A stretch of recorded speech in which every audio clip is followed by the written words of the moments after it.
things are bigger than who we are.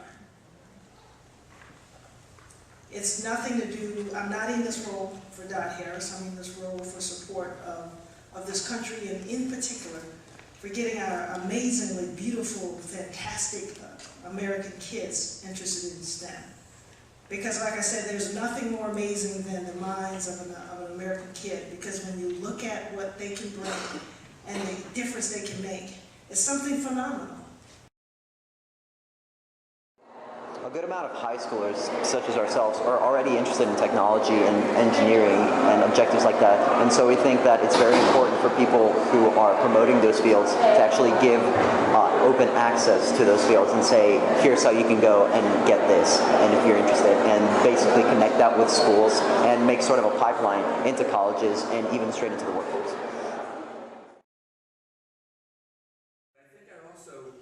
It's very important, and Tom Peters has heard this a million times from me, is that it's not only the hard skills that are important.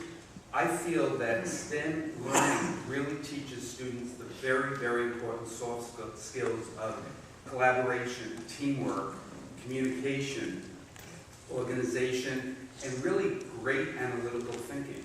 And those are all things that business and industry need at the end of the day for all of their employees. We need to keep that pipeline of engineers coming. What we learned is that our kids are dropping out of school, they're disengaging at the middle school level. So it's very important for us to do outreach to those age groups, make sure that they get interested in science and math, technology, that they think it's cool, that they want to grow up to be an engineer, and hopefully come to work for Fluor someday. One of the most important things is that our manufacturing trades in the Upstate are really looking for technicians. Right now, we need about 4 technicians for every engineer. So it's really important for our students to go through to learn about STEM and learn about some of the soft skills that really help make them well prepared for the technical degrees.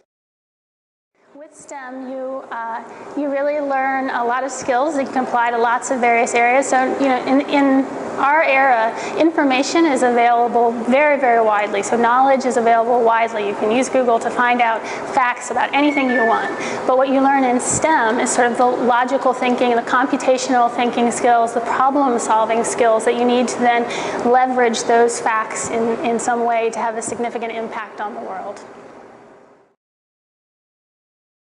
The most amazing things that I have learned from this summit is the multiple layers of people who are working tirelessly in this initiative. And no one is consumed with the STEM or STEAM. What they're consumed with is how do we get more children engaged in both. It's an addiction, really. You make something, or you find a solution to a new problem, solve it, and you design something that really works, you say to yourself, I made that, I did that. It feels great. Pretty soon it wears off. You just want to do it again. It's an addiction, but it's the most productive addiction known to humankind. It drives every great artist, every great scientist, every great programmer, every great entrepreneur. And that drives progress in our culture, our economy, and our civilization. And if STEM plus arts holds that, then STEM plus arts really adds up.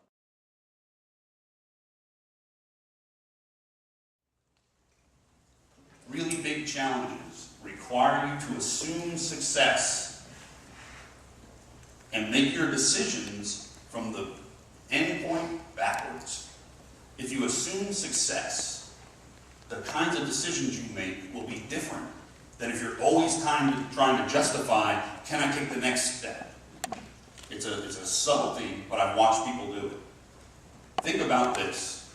If you've got a group of people together, you're trying to do a really difficult challenge, and you tell the group, okay, go do this difficult challenge, and come back and justify every single step to me as you go forward. Well, in general, there's going to be these big challenges that have some step that has a gap that you can't mitigate their risk profile or your risk profile. If you tell that group, hey, I want you to go forward and do this, assume that you're going to be successful. Just assume you're going to be successful. What decisions would you make if you already knew you were going to be successful? By all of us working together in school, out of school time, STEM, STEAM, we can put a dent in this, because you have to find a way to motivate young people, to catch them, to excite them, to inspire them, to reach their maximum potential. Yeah, then they have to learn the specifics. You've got to know some core knowledge. But if you're motivated and excited, you see the system around you talking about this bigger way of learning and being motivated, then young people will respond.